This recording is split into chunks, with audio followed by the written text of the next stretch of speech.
Choosing the right university can feel overwhelming, but don't worry, I've got you. In this video, I share the exact steps I use to find the exact university that fits my goals, my budget, and future plans. Let's make this decision easy and stress-free.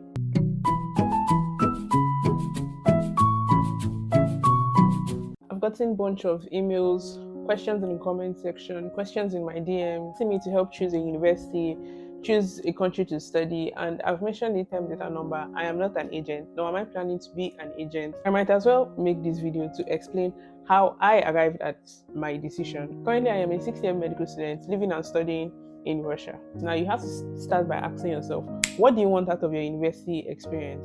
Is it academic reputation, the location, the affordability, extracurricular activities? Now, for all this, you need to write down your priorities. What exactly you want. Make a list. First place I started was the cost. I had to create a budget for how much I'm going to pay for tuition and my living expenses.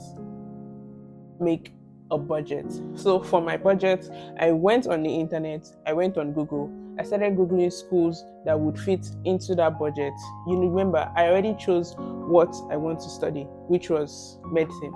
I wrote them down in a list, and then I went ahead to look for an agency. I did not want to do this by myself, so I decided to go with an agency so I avoid mistakes. I went into the agency with my list, and then I presented my list to them and my budget for tuition and living expenses. And I was presented with a number of schools, and mind you, by the time I walked into that agency, I was having like, oh, okay, I might end up going to China. China was on my mind. And by the time I walked out, Russia was already in my mind. So I went on, I took down the names of schools that I was given. Then I went onto the internet, I searched up about the schools, and then my dad took the name of that school. He went to the Medical and Dental Council in my country, that's Nigeria. I'm Nigerian. He went to the Medical and Dental Council to check for the accreditation of that university. The accreditation of every university is so important because without accreditation, universities are not allowed. Like, if you bring your university degree to certain countries, because the school does not have accreditation in that country, you would not be able to practice in that country. I've heard different stories of people that would go to university would promise them, oh yes, we have accreditation, but at the end of the day, when they graduate, they find out that these universities do not have accreditation. So it is very, very important you find out if your university is qualified. They are qualified to perform a specific activity. So always make sure whatever university that you're choosing, they are qualified. And even on the internet, I already saw that they had WHO qualification, but I still had to be sure if they were qualified in my own country, and they were also qualified in other countries like the UK, the US, Canada, Australia.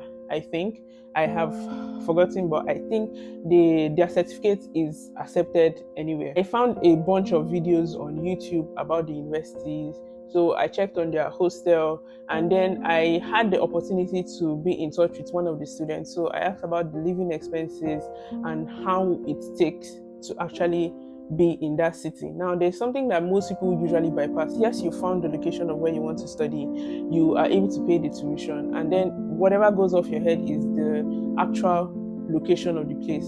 Because aside from tuition, you would have to buy clothes, you would have to feed every month, put clothes aside, you would have to eat every month. Now, for the city that I am, it's not the most expensive part in the whole of Russia.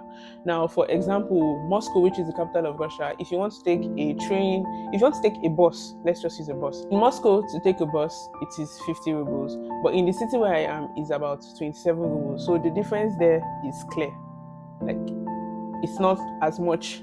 So the living expense, you won't be able to compare the living expenses in Moscow and Kux, which is a small city in terms of expenses compared to Moscow, St. Petersburg, or Sochi, other big cities in Russia. So always have in mind the living expenses. So yeah, that's basically all I did. And the most scary thing I had before I was coming to Russia was the weather condition, the condition of the weather. My dad kept on asking, would you be able to fend with the cold? How will you be with the cold? But we're human beings, we adapt to any situation. And as you have it, I have adapted. Not fully adapted, but I did adapt to a certain extent. You just need to find out how exactly to dress in certain situations. But It's really not that hard. If you do not want to do it yourself, just look for an agency to contact. The agency I used, their contact is in the description box. You can also contact them to help you with your process. But there are so many number of people that did it on their own. It is possible to do it on your own. I'm just telling you how I did it. I didn't do it on my own. Now, if you have any questions, you can leave them in the comments or send to my email. My email is also in the description box. Please, if you want to ask me any questions or anything, please just go straight to your questions. There's no need for you to send me hi and then wait for me to send hi back before you go ahead with your questions. I just need the process to be quick. You have a question, just ask the question straight away.